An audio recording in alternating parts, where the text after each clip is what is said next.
അനുമതിയില്ലാതെ കുട്ടിയെ CPM ജില്ലാ സമ്മേളനത്തിന് കൊണ്ടുപോയതായി പരാതി. തിരുവനന്തപുരം മുല്ലശ്ശേരി സ്കൂളിലെ +1 വിദ്യാർത്ഥി സിദ്ധാർത്ഥിനെയാണ് സമ്മേളനത്തിന് കൊണ്ടുപോയത്. പേരൂർക്കട PSNM സ്കൂളിലെ NSS ക്യാമ്പിൽ നിന്നാണ് കുട്ടിയെ സമ്മേളനത്തിന് കൊണ്ടുപോയത്.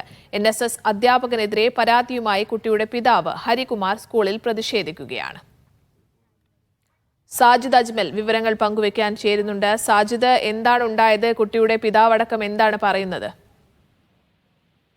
തിരുവനന്തപുരം പേരൂർക്കട PSNM സ്കൂളിലാണ് NSSന്റെ ക്യാമ്പ് നടക്കുന്നത്. 10 ദിവസത്തെ ക്യാമ്പിനാണ് ഈ സാജിദ് തുടരുക. ഇപ്പോൾ ആ കുട്ടിയുടെ പിതാവ് ഹരികുമാർ സംസാരിക്കുന്നുണ്ട്, അതൊന്ന് കേൾക്കാം. എന്നിട്ട് നിങ്ങൾക്ക് വൈകുന്നേരം 4 മണി തൊട്ട് 6 മണി വരെ ഇവരെ വിളിക്കാം, ഫോണിൽ സംസാരിക്കാം, വന്ന് കാണണമെങ്കിൽ 50 പേർക്കുള്ള എന്തെങ്കിലും കൊണ്ടുവന്ന് വേണം കാണാൻ. നിങ്ങളുടെ മോന് മാത്രം ഒന്നും കൊടുക്കാക്കില്ല എന്നൊക്കെ ഉള്ള റൂള് പറഞ്ഞ് കൊണ്ടാക്കിയിട്ട് പോയിട്ട് ഞാൻ മെനങ്ങാന്ന് വിളിച്ചു, ഇന്നലെ വിളിച്ചു.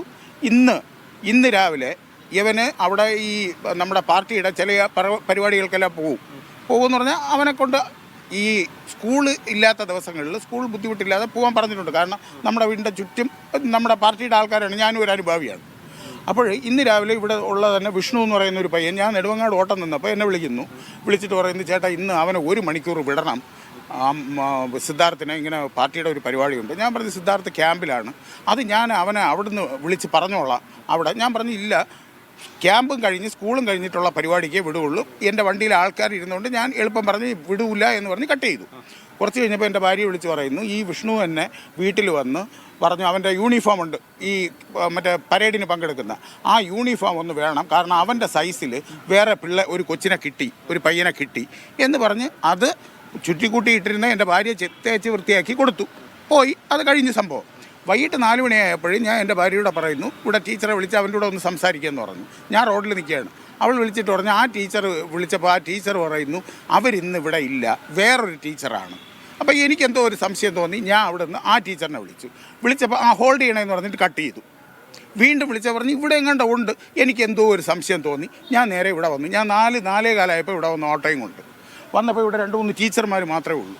ഈ ടീച്ചർമാരെല്ലാം അങ്ങോട്ടും ഇങ്ങോട്ടും എനിക്കറിഞ്ഞൂടാ. നിങ്ങൾ പറഞ്ഞില്ലായിരുന്നോ നൗഫൽ സാറാണ് ഇതിൻ്റെ ആള്, സാർ പറഞ്ഞല്ലോ എന്ന് പറഞ്ഞാൽ ആർക്കും ഒരു ഉത്തരവാദിത്വമില്ല.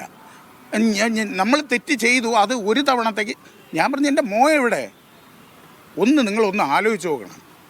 16 വയസ്സ് വരെ വളർത്തിക്കൊണ്ടുവന്ന എൻ്റെ നമ്മളൊരു സ്കൂളിൽ വിടുമ്പോൾ തന്നെ അവൻ 3:30 മണി വരെ അവിടെ കാണുമെന്നൊരു ഉറപ്പ്. സാജിദ് തുടരുന്നുണ്ട് വിവരങ്ങൾ പങ്കുവയ്ക്കാൻ. സാജിദ്, ആ കുട്ടിയുടെ പിതാവ് പറയുന്നത് അവർ അനുമതിയില്ല എന്ന് മാത്രമല്ല, അവർ നിഷേധിച്ചിരുന്നു കുട്ടിയെ ഈ പരിപാടിക്ക് കൊണ്ടുപോകുന്നത് എന്നാണ്. എന്നിട്ടും ഈ അധ്യാപകനടക്കമുള്ളവർ ഈ പരിപാടിക്കായി കുട്ടിയെ നിർബന്ധിച്ച് കൊണ്ടുപോയി എന്ന് വേണം മനസ്സിലാക്കാൻ. ഇതിപ്പോൾ ഈ അധ്യാപകന്റെ ഭാഗത്തുനിന്ന്, സ്കൂളിന്റെ ഭാഗത്തു നിന്നൊക്കെ ഏതെങ്കിലും രീതിയിലുള്ള വിശദീകരണമോ അങ്ങനെ എന്തെങ്കിലും വരുന്നുണ്ടോ ഈ ഘട്ടത്തിൽ? നമുക്കറിയാം, NSSന്റെ ക്യാമ്പാണെങ്കിൽ കൃത്യമായി അച്ചടക്കത്തോടു കൂടി അധ്യാപകരുടെ നിയന്ത്രണത്തിലാണ് ആ ക്യാമ്പ് മുഴുവൻ നടക്കുക. ആ ക്യാമ്പിനിടയിൽ നിന്നാണ് കുട്ടിയെ കോവളത്ത് നടക്കുന്ന CPMന്റെ തിരുവനന്തപുരം ജില്ലാ സമ്മേളനത്തിലേക്ക് കൊണ്ടുപോയിരിക്കുന്നത്. ഈ ഹരികുമാർ എന്ന വ്യക്തിയാണ് മകൻ +1 വിദ്യാർത്ഥിയായ സിദ്ധാർത്ഥിനെ ഇങ്ങനെ വീട്ടുകാരുടെ അനുമതി ഇല്ലാതെ പാർട്ടി പരിപാടിയിലേക്ക് കൊണ്ടുപോയി എന്ന പരാതിയുമായി വന്നത്. ഈ NSS ക്യാമ്പ് നടക്കുന്ന സ്കൂളിൽ എത്തുകയും തന്റെ മകനെ കാണണമെന്ന് ഇദ്ദേഹം ആവശ്യപ്പെടുകയും ചെയ്തു. പക്ഷേ മകൻ ഇല്ല എന്ന് പറഞ്ഞതോടുകൂടി ഇദ്ദേഹം പ്രതിഷേധിച്ചു. ഇപ്പോഴും ജില്ലാ സമ്മേളനം തുടർന്നുകൊണ്ടിരിക്കുകയാണ്. ഈ കുട്ടിയുടെ പിതാവ് ഹരികുമാർ ഇപ്പോഴും സ്കൂളിൽ പ്രതിഷേധം രേഖപ്പെടുത്തുന്നുണ്ട്. CPMന്റെ പ്രവർത്തകരും ചില അധ്യാപകരും അദ്ദേഹത്തെ അനുനയിപ്പിക്കാൻ ശ്രമിച്ചെങ്കിലും അത് നടന്നിട്ടില്ല. എപ്പോഴെന്തായാലും സ്ഥലത്ത് പോലീസ് എത്തിയിട്ടുണ്ട്. ഇദ്ദേഹം ഈ പരാതിയുമായി മുന്നോട്ട് പോകും എന്നുള്ളതാണ് അറിയുന്നത്. ഒരുപക്ഷെ ബാലാവകാശ കമ്മീഷൻ അടക്കം പരാതി നൽകാനാണ് സാധ്യത.